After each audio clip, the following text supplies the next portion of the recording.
본 방송은 법원 경매의 우수성을 널리 알리고자 제작되었습니다. 가난 탈출 프로젝트 독이안의 경매왕. 안녕하세요. 대한공경매사협회 곽승지입니다. 오늘 청취하실 내용은 스파레주 35기를 졸업한 송대한 선배님의 실제 경매 투자 이야기입니다. 총 3부작으로 제작이 되었는데요. 송대한 선배님은 지금까지 13건을 낙찰받으셨으며 온 가족이 함께 왕성한 경매 활동을 하고 있습니다. 평소에는 굉장히 재밌고 구수한 분이지만 방송이라는 생소함 때문에 음성에서 약간 긴장한 티가 날 수 있는데 이 점 감안해 주시길 바라며 선배님의 소중한 경험담 공유에 감사드립니다. 안녕하세요. 저는 스파레주 35기로 졸업했고요. 남양주시 별내신도시에 사는 송대환입니다.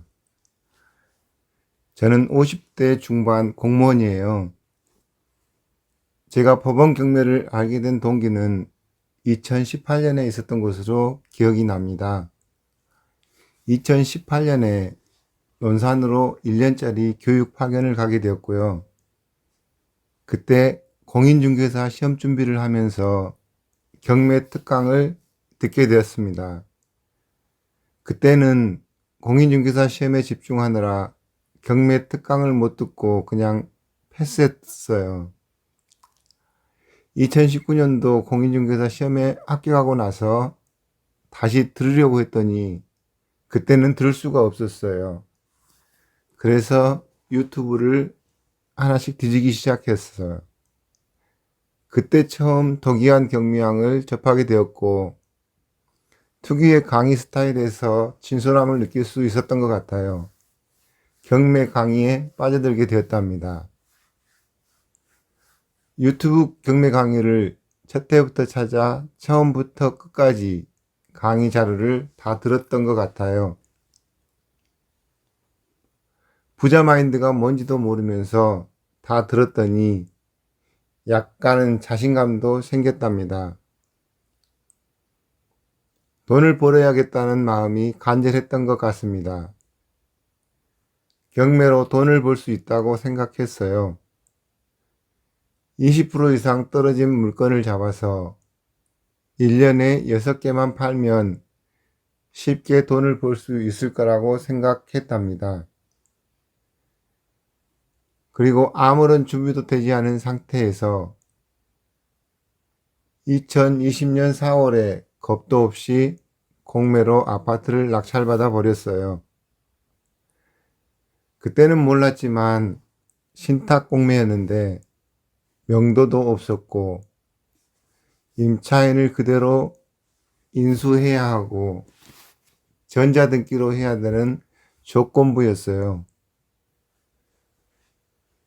공매 낙찰을 통해 나의 모든 신용대출까지 다 끌어모아서 소모해 버렸어요. 그 다음에는 경매에 투자할 자본이 다 없어져 버렸습니다. 경매를 평생 할 거라면 제대로 배워야겠다는 마음이 들더군요. 그래서 하나밖에 없는 마지막 생명보험을 깨고 스파레주 교육을 등록했답니다. 그리고 법원 경매 아무도 알지 못하는 부자 마인드를 까발려 주마를 여러 번 읽었어요. 그래서 경매를 나의 친구로 만들 수 있었습니다. 스파레주 공부를 하면서 나에게 시세조사가 가장 힘들고 어려웠습니다. 원래 내성적이고 말수가 적었던 성격이라서 한 번도 보지 않은 상대와 전화통화를 한다는 게 저에게는 가장 어려웠답니다. 물론 지금도 잘하는 편은 아니지만 10분에서 15분 정도까지 이야기를 하면서 필요한 정보를 얻을 수는 있게 되었답니다. 궁하면 통한다고 합니다. 물건에 대한 시세조사를 반복하다 보니 익숙해지기 시작했답니다. 스파레주 교육을 통해 무엇을 물어야 하는지도 알게 되었기 때문이라고 생각됩니다. 맨 처음에 스파르주 교육을 받으면서 과제로 시세 조사를 할 때가 기억납니다. 우리 팀은 나를 포함하여 3명이 한 팀으로 구성되어 팀 과제를 진행하게 되었습니다. 우리 팀은 내가 고른 다산동에 있는 1층 상가를 시세 조사하는 것으로 정했어요. 나는 부동산에 전화를 걸어 무엇을 물어야 할지도 잘 모르는 상태였습니다. 처음으로 부동산에 전화해보는 거라 무지 떨렸고요. 초보라 당연 버벅거렸답니다. 부동산 사장님은 빠꿈이라 금방 경매건인지 눈치를 채더라고요. 들켜버린 거죠. 부동산 사장님이 했던 말이 아직도 기억에 납니다. 그거 커피숍 안 돼. 안 된다니까. 우리는 다들 처음이라 서로 자신들이 조사한 정보도 공유하지 않은 상태에서 각자 시세 조사를 하였는데 제대로 했을 리는 당연히 없었던 거죠. 특히나 인근에 유사 매물이 나온 게 없어서 조사하기가 특히나 어려웠던 것 같아요. 나는 물건이 정말 싸 보여서 조사도 제대로 하지 않은 상태에서 경매 입찰 들어가겠다고 하였답니다. 대표님을 화상에 초대해서 특강을 청해 들었던 일이 기억에 가장 남습니다. 대표님은 2시간이 넘게 물건에 대한 시세조사에 대한 설명을 자세하게 해주셨고, 경매 입찰은 나중에 다른 건으로 하는 것으로 강의를 마무리하였습니다.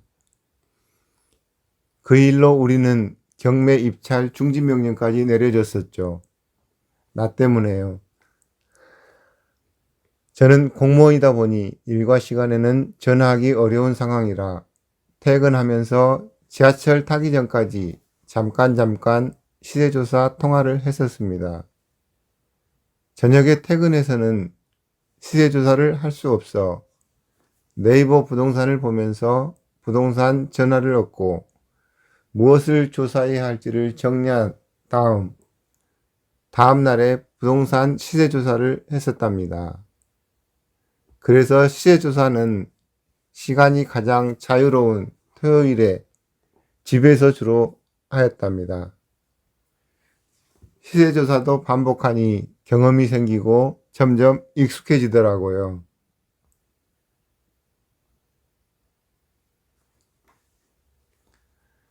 공부했던 방법 중 가장 효과적인 거 하나를 소개해달라. 스파르주 교육 강의를 녹음했던 자료를 서브노트로 만들고 계속 반복해서 들었습니다. 강의 자료를 클로버노트를 활용해서 텍스트로 바꾸고 반복해서 들으면서 교정을 하다 보니 거의 서브노트가 800페이지가 되었습니다. 물론 엄청난 시간을 투자하게 되었죠. 교정을 위해 반복해서 듣다 보니 오히려 내 것으로 만드는데 도움이 되었던 것 같아요. 스파르주 교육을 받기 전에 책을 구하고 싶었는데 모두 안판되어 구할 수가 없었습니다. 그래서 단숨에 부자가 된 경매 성공 비법을 까발려주마 책을 이북으로 구매하였고, 이북을 보면서 책을 한글로 타자를 쳐서 완성했던 게 기억납니다. 저는 별내에 살고 있어서 직장인 과천청사까지 매일 대중교통인 지하철을 타고 다니고 있습니다. 하루에 거의 3시간 정도를 지하철에 있는 거죠. 하루에 뭔가 공부를 위해 시간을 낸다는 게 정말 쉽지는 않은 일이죠. 경매를 공부할 때, 특히나 일회독을 할 때는 정말 시간 내는 것이 어려웠어요. 그래서 내가 좋아하는 테니스 치는 시간을 줄일 수밖에 없었고요. 뭔가를 담으려면 먼저 무언가를 비워놔야 합니다.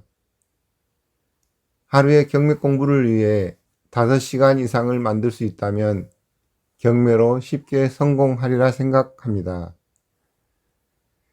지금도 매일 지하철을 타고 출퇴근하면서 도기한 경매왕 팟빵 자료를 첫 회부터 듣고 있습니다. 내 것이 될 때까지 무한 반복이 제일 중요하다고 생각하고 있습니다. 오늘 1부 방송에서는 송대한 선배님이 경매를 접하게 된 계기와 스파레주에서 어떤 마음가짐으로 또 어떤 방법으로 공부를 했었는지에 대한 내용이었는데요. 다음 방송인 2부에서는 스파레주에서의 첫 경매 투자에 대한 이야기를 들어보도록 하겠습니다. 다음 방송도 기대해주세요. 오늘 방송 도움이 되셨나요? 다음 방송도 기대해주세요. 구독과 좋아요, 댓글까지 많은 참여 부탁드립니다.